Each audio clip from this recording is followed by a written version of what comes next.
इस गांव के लोग कभी भी इस गांव से बाहर नहीं जा सकते क्योंकि इससे उनकी जान जा सकती है। असल में गांव के चारों तरफ एक जंगल है जिसमें बेहद खतरनाक दिखने वाले राक्षस रहते हैं। कई सालों पहले इस गांव के पूर्वजों ने राक्षसों के साथ एक समझौता किया जिसमें शर्त ये थी कि राक्षस उस वक्त तक गांव के लोगों को कुछ नहीं कहेंगे जब तक कोई गांववासी गांव से बाहर जंगल में अपना कदम ना रखते। पर अब लूकस नाम का ये मेंटल लड़का जंगल के अंदर जाकर लाल रंग के फल ले आया था जिससे राक्षसों और इंसानों के बीच समझौता टूट चुका था। इसी रात को एक लड़का अजीब सा शोर सुनता है और जब वो नीचे देखता है तो राक्षस गांव के अंदर आ चुका था, जिससे वो तुरंत बड़ा सा घंटा बजाकर सभी गांव वालों को जगाने लग जाता है। गांव वाले इस घंटे को सुनकर उस राक्षस से बचने के लिए छुपने लग जाते हैं। वहीं इस गांव में रहने वाली एक अंधे लड़की जिसका नाम ईवी है, वो राक्षस की दहाड़ सुनकर बहुत घबरा जाती है। राक्षस भी उसकी तरफ बढ़ रहा था। अब आगे इस कहानी में क्या क्या होता है चलिए जानते हैं दोस्तों।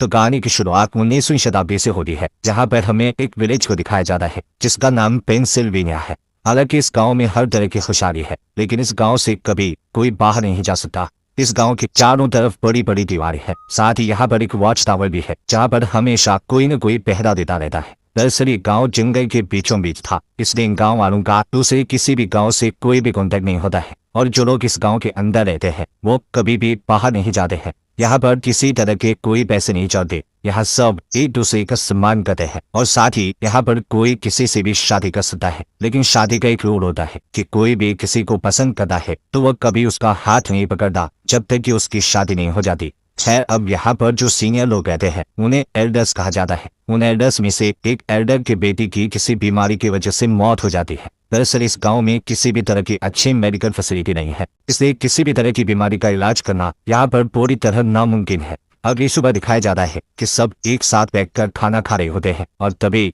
जंगल में अजीब अजीब सी आवाजें आना शुरू हो जाती है जिसे सुनकर सब लोग घबरा जाते हैं। लेकिन यहाँ पर एक लड़का होता है जिसकी दिमागी हालत ठीक नहीं है। इसका नाम नोहा है। वो हंसने लगता है लेकिन उसे कोई भी परेशान नहीं करता है और कोई उसका मजाक नहीं उड़ाता है क्योंकि इस गांव में रहने वाले सब लोग एक दूसरे से बहुत प्यार करते हैं और एक दूसरे का साथ देते हैं। वहीं दूसरी तरफ दिखाया जाता है गांव में एक जानवर की डेड बॉडी मिलती है, जिसके बाद इस गांव के सभी एल्डर्स एक मीटिंग रखते हैं जिसमें वो डिस्कस करते हैं कि आखिर उस जानवर को किसने मारा होगा। तभी गांव का नौजवान लड़का लूसियस वहां पर आ जाता है और सभी एल्डर्स से विनती करता है कि मैं इस गाँव से बाहर जाना चाहता हूँ ताकि मैं मेडिकल फैसिलिटी को यहाँ तक ला सकूँ। हमारे आस पास जरूर दूसरे गाँव होंगे। हमारे एक साथी की अभी अभी बीमारी की वजह से मौत हो गई है, अगर हमारे पास मेडिकल फैसिलिटी होती तो हम उसे बचा सकते थे। पर लूसियस की इस रिक्वेस्ट को पूरी तरह से मना कर दिया जाता है। लूसियस की रिक्वेस्ट को मना करने का कारण ये था कि यहाँ गांव के आसपास जंगल में जितनी भी क्रीचर्स थे वो पहले गांव पर आकर हमला किया करते थे, लेकिन एल्डर्स ने उनके साथ एक समझौता किया था जिस समझौते के मुताबिक इस गांव से कोई भी कभी भी बाहर नहीं जाएगा और एल्डर्स इस समझौते को नहीं तोड़ना चाहते थे क्योंकि अगर उन्होंने ऐसा किया तो वो क्रीचर्स गाँव में आकर एक बार फिर से इन लोगों के ऊपर हमला करेंगे। क्रीचर्स से समझौता सिर्फ यहाँ के एल्डर्स ने किया होता है और उन्होंने उन्हें देखा होता है, जबकि नई जनरेशन ने उन्हें नहीं देखा था। लेकिन नई जनरेशन को जंगल से उनकी आवाज आती रहती है और कई बार उन्हें बहुत सारे निशान भी मिलते हैं, इसलिए वो जानते थे कि जंगल के आसपास क्रीचर्स रहते हैं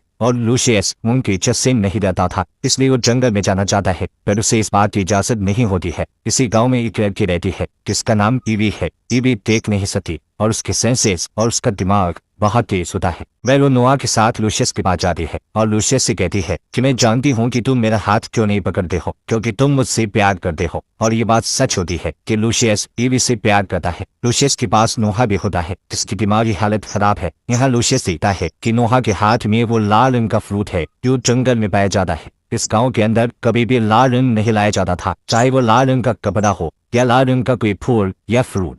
साथ ही जब भी गांव में कोई लाल रंग देखा जाता है तो उसे जमीन में दफन कर दिया जाता है। खैर अब लूसियस समझ जाता है कि नोहा जंगल के अंदर गया था और क्रीचर्स ने उसे कुछ नहीं किया, इसलिए एक बार फिर से वो एल्डर्स के पास जाता है और उनसे कहता है कि नोहा के हाथ में वो लाल रंग का फ्रूट था जो सिर्फ जंगल के अंदर पाया जाता है। इसका मतलब वो जंगल में गया था और उसकी मासूमियत की वजह से क्रीचर्स ने उसे कुछ भी नहीं किया और मैं भी क्रीचर्स से नहीं डरता हूँ, इसलिए मैं दूसरे गाँव में जाकर मेडिकल फैसिलिटी को यहाँ तक लाना चाहता हूँ जिसके लिए मुझे इसकी इजाजत दे दी जाए, लेकिन एक बार फिर से एडर्स उसे मना कर देते हैं। अब लूसियस के दिमाग में सिर्फ एक ही बात चल रही होती है कि वो किसी भी तरह से इस गांव से बाहर जाकर मेडिकल फैसिलिटी को गांव तक लेकर आएगा। इसीलिए सबके मना करने के बाद भी अगली सुबह वो गांव की बाउंड्री से बाहर चला जाता है, जिस दौरान वो अपने सामने एक साये को देखता है जो कि क्रीचर्स का साया होता है। वो बाउंड्री के अंदर वापस आ जाता है। इसी रात को जो वॉच टावर पर पहरा दे रहा था, उसे अपने वॉच टावर के नीचे एक साया दिखता है जो कि क्रीचर्स का साया था। ये देखकर वो पूरी तरह डर जाता है और बेल को जोर जोर से बजाना शुरू कर देता है।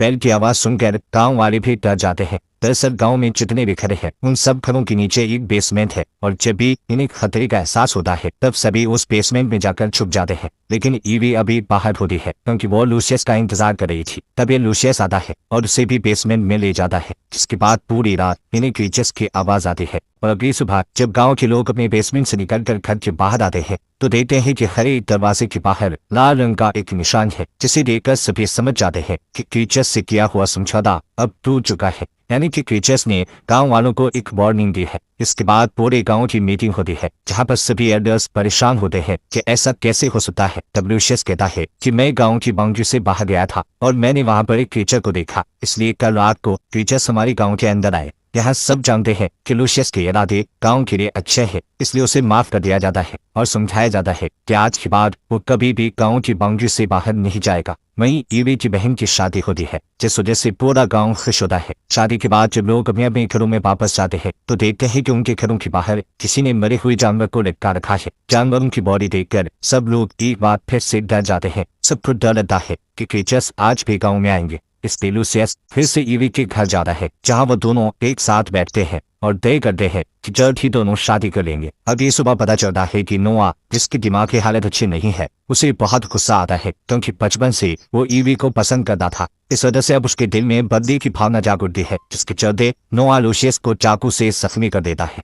लूसियस की हालत बहुत ज्यादा खराब हो जाती है, साथ ही उसके बचने के चांसेस बहुत कम होते हैं क्योंकि इस गांव में मेडिकल फैसिलिटीज नहीं है। इसके बाद नोआ को एक रूम में बंद कर दिया जाता है। ये एक ऐसा रूम होता है जिसमें कभी भी किसी को भी सजा के तौर पर बंद किया जाता है। अब नोआ इस रूम में बंद होता है क्योंकि वो कोई न कोई गलत काम करता रहता था। ईवी को जब पता चलता है कि नोआ ने लूसियस को चाकू से जख्मी कर दिया है तो वो बहुत दुखी हो जाती है। यहाँ ईवी के पिता एडवर्ड, जो कि गांव के एल्डर्स में से एक एल्डर है, वो अपनी बेटी से कहते हैं कि जब तुम्हारी आंखों की रोशनी चली गई थी तब भी मैं कुछ नहीं कर पाया था और अब मैं चाहता हूँ कि मैं जंगल में जाऊँ।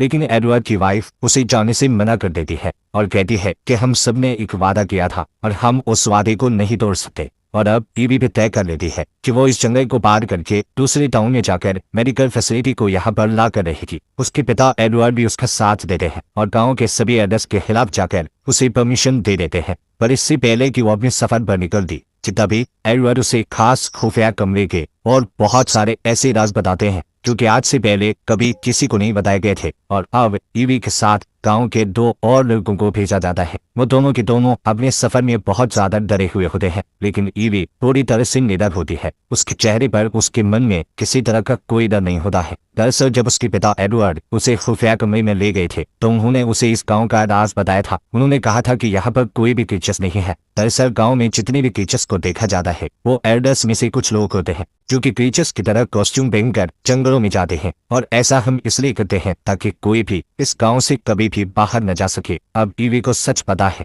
इसलिए उसके मन में किसी तरह का कोई भी डर नहीं होता है। उसके साथ जो 2 लड़के होते हैं बहुत ज्यादा डर जाते हैं क्योंकि जंगल से क्रीचर्स की आवाज आ रही होती है, इसलिए वो वापस गांव की तरफ लौट जाते हैं। लेकिन ईवी ऐसा नहीं करती क्योंकि उसके पिता एडवर्ड ने उसे बताया था कि जंगल से जो भी आवाजें आती है वो एल्डर्स द्वारा पेड़ों पर लगाए गए डिवाइस से आती है जो कि हवा चलने पर आवाज करते हैं। वहीं दूसरी तरफ हमें गाँव में दिखाया जाता है जहाँ पर सभी एल्डर्स एडवर्ड से खफा होते हैं क्योंकि उसने अपनी बेटी को जंगल में भेज दिया था। वो सब कहते हैं कि हमने इतने सालों से मेहनत की थी और हमने एक सुरक्षित जगह बनाई थी, लेकिन अब ये रास्ता और हमारा राज जल्दी पूरी दुनिया के सामने हो जाएगा। जिस पर एडवर्ड कहते हैं कि ऐसा कुछ भी नहीं होगा, मैंने अपनी बेटी ईवी को सब कुछ समझा दिया है। वहीं ईवी को दिखाया जाता है जो कि जंगल में आगे बढ़ रही होती है। तभी वो एक बहुत बड़े गड्ढे में गिर जाती है, पर किसी तरह वो उस गड्ढे से बाहर आ जाती है, जिस दौरान उसे क्रीचर्स की आवाज आना शुरू हो जाती है। हालांकि उसके पिता ने बताया था कि जंगल में कोई भी क्रीचर्स नहीं है, लेकिन गांव में ऐसी भी कहानियां बच रही थी जिसके अनुसार बहुत पहले क्रीचर्स होते थे और वो इंसान की नकल किया करते थे।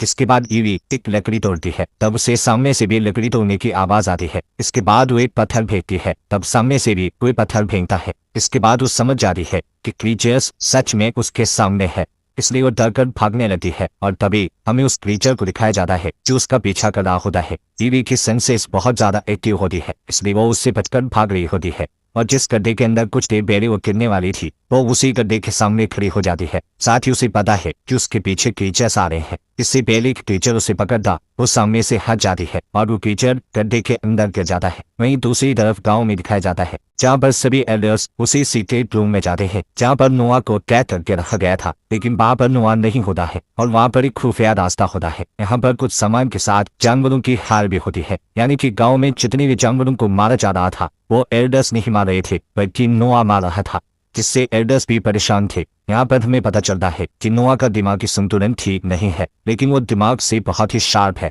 और उससे वो कॉस्ट्यूम मिल गई थी जिसे पहनकर एल्डर्स जंगल में घुमा करते थे, यानी कि उसके पास वैसा ही कॉस्ट्यूम था जिसे पहनकर वो भी जंगल में एल्डर्स की तरह घूमता था। इससे पता चलता है कि उसे एल्डर्स का राज पता चल गया था, इसलिए वो कभी भी किसी भी वक्त जंगल में चला जाता था। असल में जिस तरह से सभी एल्डर्स यहाँ पर रहने वालों के दिमाग से खेल रहे थे, उसी तरह नोआ भी उन सब एल्डर्स के दिमाग से खेल रहा था, लेकिन वो ईवी से प्यार करता था। इससे जब उसे पता चला कि लूसियस ईवी से शादी करने वाला है तो वो अपना आपा खो बैठा और उसने उसे मारने की कोशिश की, जिस वजह से लूसियस बहुत बुरी तरह से जख्मी हो गया। खैर जंगल में जो क्रीचर्स ईवी के पीछे थे जो गड्ढे में गिर गया था वो कोई और नहीं बल्कि नोआ होता है जो कि अब मर चुका था। यहाँ ईवी अपने सफर पर आगे बढ़ जाती है। उसके पिता एडवर्ड ने उसे खुफिया रास्ता बताया था। अब ईवी रास्ते पर जाते हुए एक ऊंची दीवार को पार करती है जहाँ पर हम सड़क देखते हैं। तभी वहाँ एक गाड़ी आती है जिससे पुलिस वाला नीचे उतरता है। यहाँ पर हमें पता चलता है कि ये 19वीं सेंचुरी नहीं बल्कि 24th सेंचुरी है, यानी कि ये हमारा वक्त था। यहाँ पुलिस वाला ईवी को देखकर हैरान होता है क्योंकि दीवार के दूसरी तरफ जो एरिया है उसे एनिमल सेंचुरी कहा जाता है, जहाँ पर कभी कोई नहीं जाता था और ना ही इसके ऊपर कभी कोई प्लेन उड़ता था, क्योंकि ये प्लेन का रूट नहीं होता है। इसलिए गांव वालों को कभी पता नहीं चला कि वो वक्त से बहुत पीछे जी रहे हैं। वहीं अंदर एल्डर्स को ये सच्चाई पता होती है क्योंकि उन्होंने उस गांव को बनाया है। इधर ईवी पुलिस वालों से कहती है कि मुझे मेडिकल हेल्प की जरूरत है। ये कहते हुए वो उस पुलिस वाले को एक चिट्ठी देती है क्योंकि उसके पिता एडवर्ड ने उसे दी थी, और साथ ही उसे एक सोने की खड़ी भी देती है क्योंकि उसके गांव में पैसे नहीं होते हैं। हालांकि पुलिस वाला अपने सीनियर को बताना चाहता था, लेकिन जब वो ईवी की साफ नीयत और उसके दुख को देखता है तो वो उसकी मदद करने के लिए तैयार हो जाता है और कुछ दवाइयां लाकर ईवी को दे देता है और उसे उसी जगह छोड़ देता है जहाँ पर ईवी को उसने पहली बार देखा था। इसके बाद ईवी वापस अपने गांव में आ जाती है और जो दवा वो लेकर आई थी वो अपने पिता को दे देती है, जिसके बाद वो दवा एडवर्ड को दी जाती है। यहाँ ईवी सबको बताती है कि जंगल में उसका सामना क्रीचर से हुआ था, लेकिन अब वो मर गया है। ये सुनने के बाद नोआ के माता पिता समझ जाते हैं कि उसकी मौत हो चुकी है, लेकिन वो ये बात किसी को नहीं बताते हैं और गांव में जितने भी लोग हैं उन सब के दिल में क्रीचर का डर अब भी होता है। अब सवाल ये उठता है कि एल्डर्स ने इन क्रीचर्स को बनाया ही क्यों? दरअसल 1972 में जब एडवर्ड एक प्रोफेसर था तब वो उन लोगों की काउंसलिंग किया करते थे जो बहुत ज्यादा दुख में थे, और उन सब के दुख का कारण ये दुनिया थी। इस दुनिया में बढ़ते क्राइम के चलते उन सब ने अपनों को खोया था। इसलिए प्रोफेसर ने उन सब के साथ मिलकर एक प्लान बनाया जिसमें उन्होंने ऐसे गांव को बनाया जिसके बाहर कोई भी नहीं जा सकता और न ही बाहर से कोई इंसान यहाँ पर आ सकता था। दरअसल ईवी के पिता प्रोफेसर एडवर्ड बहुत ज्यादा अमीर थे, उनके पास उनके खानदान का बहुत पैसा था और उन्होंने अपने खानदानी पैसे से इस पूरी जगह को खरीद लिया था जिसके बीचों बीच उन्होंने इस गांव को बनाया था। साथ ही वो पुलिस को फंडिंग भी किया करते थे ताकि कोई भी दीवार के उस तरफ आने की कोशिश ना करे। इसलिए पुलिस दीवार के चारों तरफ वाली सड़क पर घुमा करती थी ताकि दीवार की दूसरी तरफ कोई भी ना जा सके। साथ ही एडवर्ड गवर्नमेंट को फंडिंग भी किया करते थे ताकि कोई भी प्लेन उस जगह के ऊपर से न उड़े। और वहीं